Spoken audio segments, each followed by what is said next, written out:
time we answer a question on your stock in a little segment we like to call Your Stock, Our Take. Buy, sell, or hold. All right, well, let's move to Neo Performance Materials.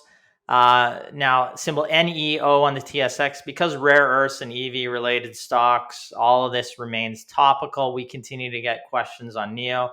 I got a question from a listener. He asked if we are more positive on Neo Performance after it announced it had started construction of its rare earth magnetic plant in Estonia.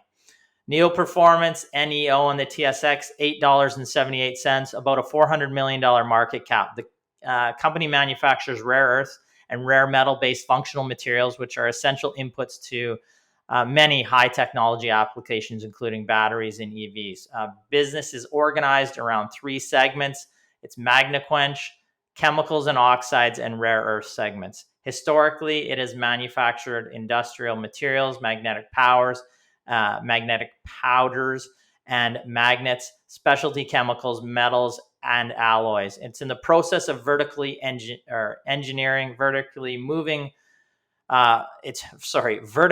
integrating, moving to become a potential producer to builder of permanent magnets. Now, the event this past week, Neo held a groundbreaking a groundbreaking ceremony for its rare earth magnet facility in Estonia. The details here: 24,000 square meter rare earth magnet facility is scheduled to commence production in early 2025. It has a target of achieving full phase one output by 2027. This output is estimated to be about 1,500 tons of magnets, equivalent to supplying materials for approximately 1 to 1.5 million electric vehicles. Our take: while the start of construction is a positive in terms of the company's goal of vertically integrating operations, it is just putting a shovel in the ground, so to speak, or really actually what is happening. Phase one production is scheduled to commence, like I said, in 2025. The target just for phase one output is 2027. That's to get to full output. This remains 3.5 to 4 years off. A lot can change over that time. So again, while it's a positive, the success of this project ultimately remains speculative at this stage. The goal of full vertical integration also includes the company announcing that it is putting forward a project in Greenland. So that will be additional cost. In June, Neo did announce that a third party would invest in this project in Estonia and hold a 30% interest in phase one. While diluting its interest, this is likely positive, as Neo has historically operated as a net cash business, holding more cash than debt. With its vertical integration plans, it could quickly move to net debt. Phase one in Estonia for this project is expected to cost 25 to 30 million. Phase two would be around 40 million. They also are going to need significant working capital to move this project forward. The plant will likely be cash flow negative for at least the initial year.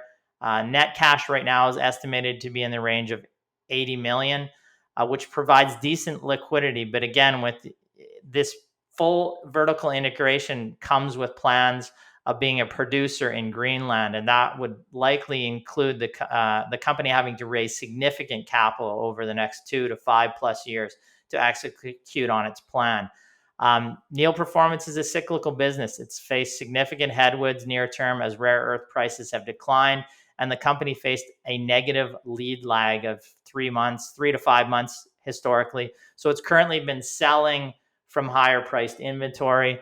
What this has done to financials: well, revenues were down in the first quarter of this year from 166 million to 135.5 million. Operating loss was 4 million for the quarter. Adjusted net loss was 9 million, or negative 19 cents per share. Again, the groundbreaking ceremony, it's a positive. It's just the start of a long, uncertain journey for the company, and it does not change our stance from just monitoring the business to buying it at present. So we just monitor this along their journey. There's a lot of uncertainty to go from where they are now as a manufacturer of rare earths to ultimately a producer and then producing end products. Awesome. That does it. Yeah. Well, I mean, it's interesting because the rare earth space is so topical. For I mean, sure. especially when we're looking at the That's why we electrification, keep getting questions, right? yeah, trends in the world. Um, rare earths are a big part of that, but then there's such a need for investment into that space. But what we can't lose sight of is that ultimately these are companies, and although they might be part of an attractive theme, that doesn't mean that they can't lose a lot of money. That doesn't mean that they can't go out of favor. And just as you said, I just think that it's very, I mean, NEO is something that we're looking at extremely closely. We would like to invest in something like that. But right now, the risk of their expansion is still very high. I mean, we want to get further along and even, potentially see what the financial result of it looks like before we would actually consider it as an investment. But there are and they've other already companies similar in the space that we're looking at as well, that will be part of the electrification report. Yeah, there's another company that's a producer that's going the other way. Like, that they're all trying. It seems like many of them are trying to completely vertically integrate. Well, it is I mean, when you're dealing with a volatile end commodity, or any commodity is really actually quite volatile. You try to smooth out, if you can go through the full channel, right? From production right down to selling an end product. The hope is there to be able to smooth out results over time, because these companies, whether they're a producer or a manufacturer, they're very volatile in terms of their profitability. Hopefully, the hope is to vertically integrate and smooth that out over time.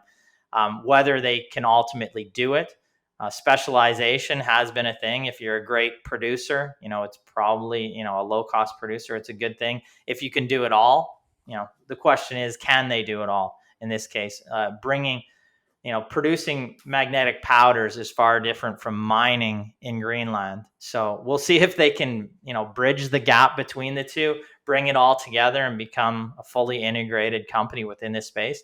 And if they can do it successfully, it might be a significant investment opportunity. They're at the early stages of that, breaking ground in one project and then really just getting permitting for the project in Greenland.